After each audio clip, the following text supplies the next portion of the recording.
Sonam Wangchuk has now spent 3 nights and 4 days in jail without any contact with his wife, who does not know of her husband's whereabouts, of his well-being, or what charges have been brought against him. Now, up till now, people of India have admired him for his innovation, his activism, his Gandhian way of protest, but today he is in jail being accused of inciting violence, being accused of anti-national activities, and being investigated for alleged foreign links. Now, in this video, we will ask why the people of Ladakh are protesting. Are they in fact anti-national? What is really going on? Remember, like, share, subscribe, and sign up for our membership if you can. Now, very quickly, Friday, the 27th of September, the police arrested climate activist Sonam Wangchuk from Ladakh. This came 2 days after violent protests actually hit Leh. People were demanding statehood and 6th schedule, which turned deadly. 4 people lost their lives. Many were injured. About 90 people were injured. Now, the arrest was sudden. Wangchuk was actually supposed to speak at an event at 2:30 in the afternoon. The police picked him up, including the Ladakh Director General of Police, who picked him up, and within hours he was moved to Jodhpur jail in Rajasthan.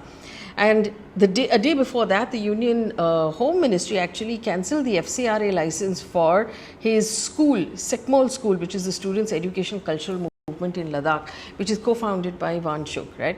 FCRA license basically allows you to raise money from overseas. The ministry said that there were financial irregularities and some fund transfers were against, and I'm quoting here, national interest. Now, no official charges have been released against Wangchuk, but the Ladakh administration has confirmed that they have brought the National Security Act against him. That's why he's being held in jail. Authorities have also completely cut off mobile internet access in Leh. Now, here's the thing. Normally, as journalists, when someone gets arrested, we wait for the person to be presented in court, either for a bail hearing or before a magistrate, because that is when the government presents its case, and that's when we find out the case that the government has against them. In this case, he has not been presented. It's been 4 days. He's not been presented before a magistrate. The administration is basically saying through the media that his speeches were in fact provoking violence. But I want to take a side step here to tell you why he has not been presented before a magistrate, or no bail hearing has happened so far.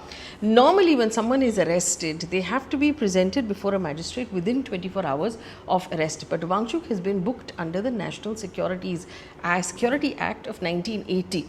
Now, under this act, the government is allowed to detain a person without a charge for up to 12 months if they believe that person poses a threat to national security or public order.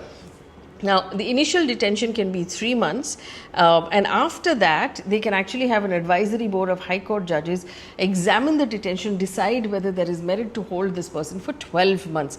Now, there's no bail available because this is preventive and not punitive, which means you are actually holding a person to prevent a crime from happening instead of arresting a person after they have committed a crime. So, which is why normally people are presented within 24 hours, but in this case that rule does not apply. So, he has not been presented before a court, and we do not know the case that the government has against him. It's not a normal case. They've moved the National Security Act against him. Now, that brings us to the next question. If he's only going to be granted, he's only going to be granted any sort of review at all in 3 months' time, and he can be held for 12 months' time, is he really that dangerous? Who is Sonam Wangchuk is the next question we have to ask, right? So, he was born in a village near Leh, from what we understand. There were no schools in his village, so he had to be homeschooled till the age of 9. His father was a minister in the Jammu and Kashmir government, so the family moved to Srinagar, where he got an engineering degree.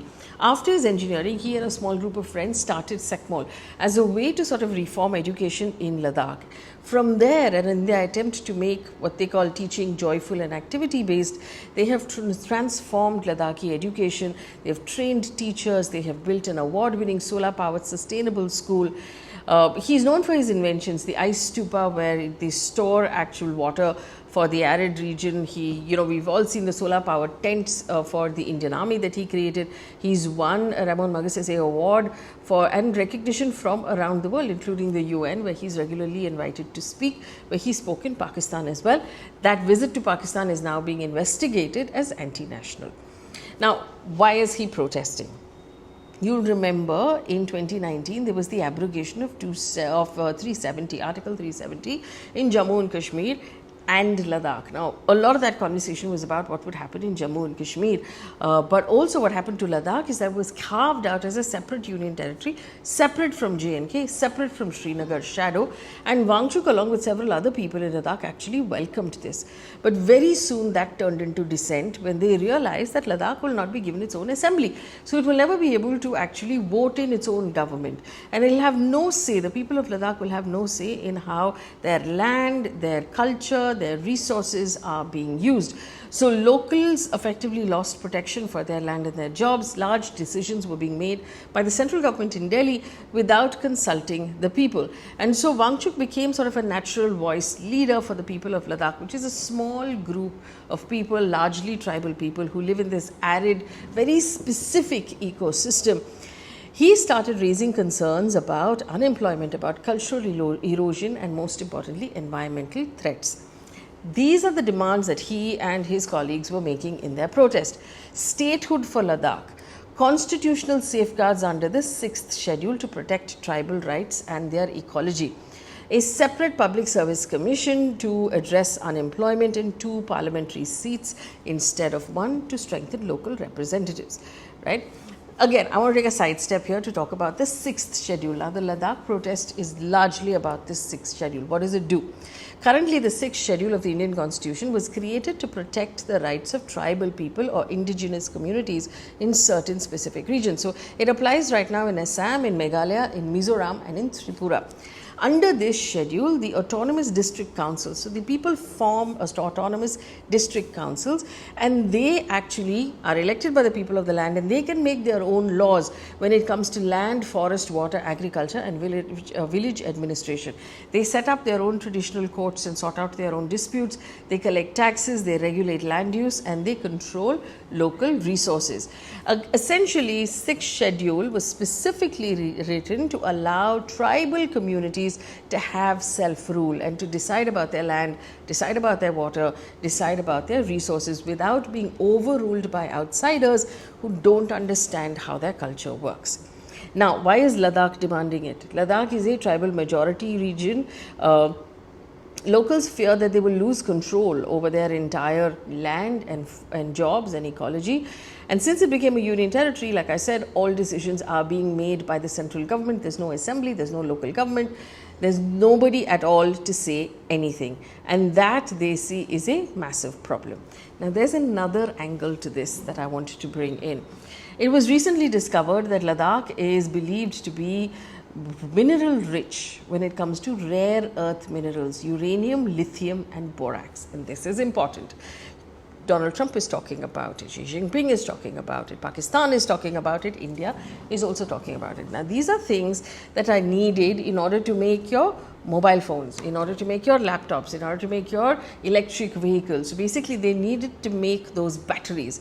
The lithium, the uranium, and the borax is needed, and they are found in large sources in China, in Russia, in Ukraine. You'll remember some of those conversations were also about the rare earth minerals that were found in Ukraine. Pakistan has said that they have discovered some resources. India discovered resources in Ladakh, and these are resources that are of very high demand.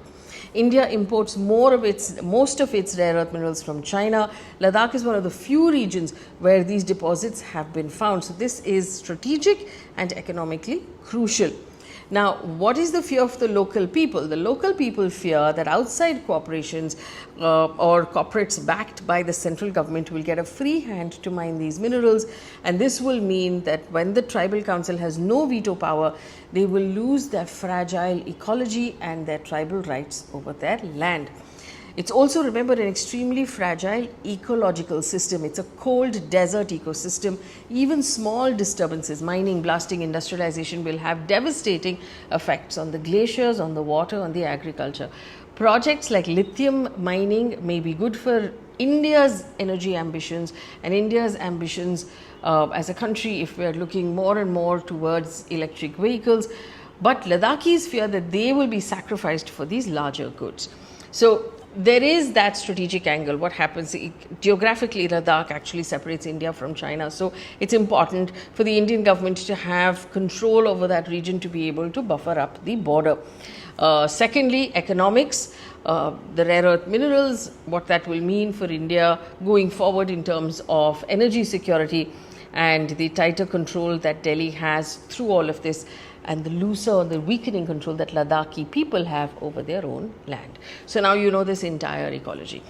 The protests did not happen overnight. They actually built. So 2019 abrogation of 370 happened. 2024 Wangchuk and others started a protest. They marched to Delhi. They were stopped outside of Delhi and they were detained by the Delhi police. Right through 2024 and this year, they have been sporadic protests and demands and discussions with the central government. But the locals have not been happy with anything the government has offered them because they want full autonomy and sixth schedule, which they have not been given. In September this year, Wangchuk started a hunger strike. He basically stopped eating. And there were a bunch of people also fasting with him. 2 people became critically ill and had to be hospitalized. At that point, a group of young people who were part of that protest decided that they were impatient. They called for a shutdown. They called for a mass protest. Many people gathered. There were a clash. There was a crash with the police. The police started firing tear gas pellets and then they actually shot at protesters, in which we know 4 protesters were killed. The protest escalated. They were building fires, they were setting things on fire, there were clashes with the police. The BJP office and the government buildings were attacked and set on fire. Security forces responded with tear gas, lathi charges. Eventually they live fired into the crowd and 4 protesters were killed, many more were injured. Wangchuk called off his fast and he appealed to people to stop the violence and he condemned it as the saddest day of Ladakh. Local leaders admitted that the protesters went out of control. They say there was no foreign hand in those protests. They demanded a judicial probe into the firing because they wanted to know who gave the order to fire at the protest. The centre, however, has blamed Wangchuk, saying that his speeches instigated the mob. And now we are here today. The government argues that Wangchuk's speeches misled people, provoked violence. His organisation, SecMol, has violated the rules of foreign funding. They say his foreign visits, including one to Pakistan, raise questions.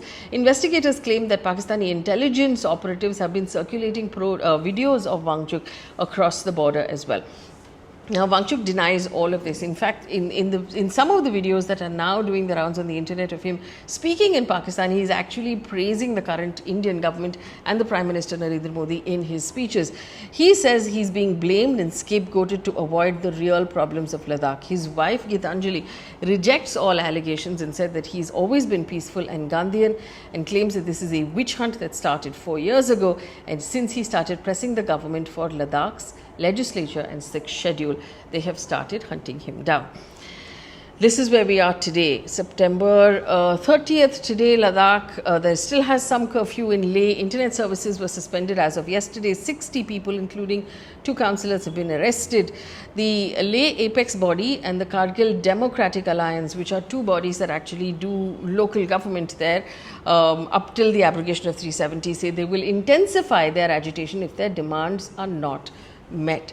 So this is where we are right now. The people of Leh have been building their case consistently, unfortunately, not adequately covered by the national media. They seem to have clear demands of a right to form their own government, which in a democracy one could argue is everyone's right. Sonam Wangchuk is an inventor, an educator, an activist, and he now sits in jail under one of India's toughest security laws. His supporters say that he is a Gandhian voice and he did not in any way incite any sort of violence. But beyond the fact that Sonam Wangchuk is in jail, and this is something we need to keep an eye on and not forget about him, like other people have been forgotten right now in jail for several years, is the fact that the people of Ladakh are fighting over control of their identity, of their environment and their resource-rich land. Sonam Wangchuk could be paying the price of that dissent. It's really up to the entire country at this point to pay closer attention because, like I said, there are multiple things at play here. There is the border with China in Ladakh. There are the resources or the minerals that one assumes will be mined when the government feels it's necessary. And there are the people of Ladakh who are arguing for their own autonomy. Which of these 2 arguments do you believe is the stronger one? Leave me a comment in the comment section.